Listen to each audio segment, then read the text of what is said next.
When Grandfather Frog spoke, everybody listened very respectfully. Why, even Billy Mink treated Grandfather Frog with respect. For Billy Mink's father and his father's father could not remember a time when Grandfather Frog had not sat on the lily pad watching for green flies. Down in the Smiling Pool were some of Grandfather Frog's great-great-great-great-grandchildren. Well, you wouldn't have known that they were his grandchildren unless someone had told you. They didn't look the least bit like Grandfather Frog. They were round and fat and had long tails. And perhaps this is why they were called pollywogs. Grandfather Frog, tell us why you don't have a tail as you did when you were young. Grandfather snapped up a foolish green fly and settled himself on a big lily pad, while all the Merry Little Breezes gathered round to listen. Chug-a-rum. Once upon a time, the frogs ruled the world, which was mostly water.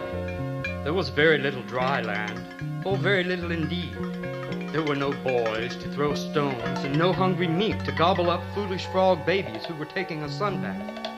In those days, all the frogs had tails, long, handsome tails, of which they were very, very proud indeed.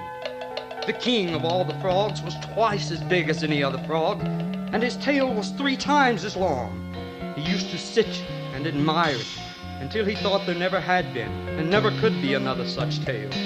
He used to wave it back and forth in the water, and every time he'd wave it, all the other frogs would cry. Every day the king grew more vain. He did nothing at all but eat and sleep and admire his tail. Now all the other frogs did just as the king did.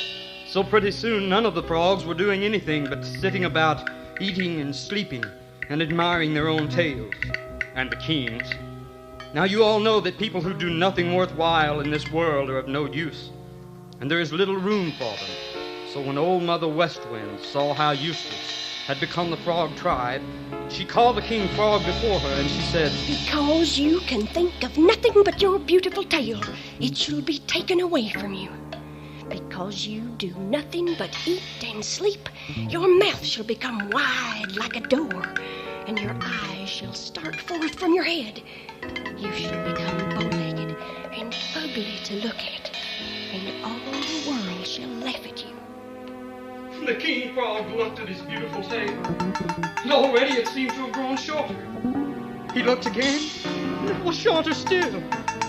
Every time he looked, his tail had grown shorter and smaller.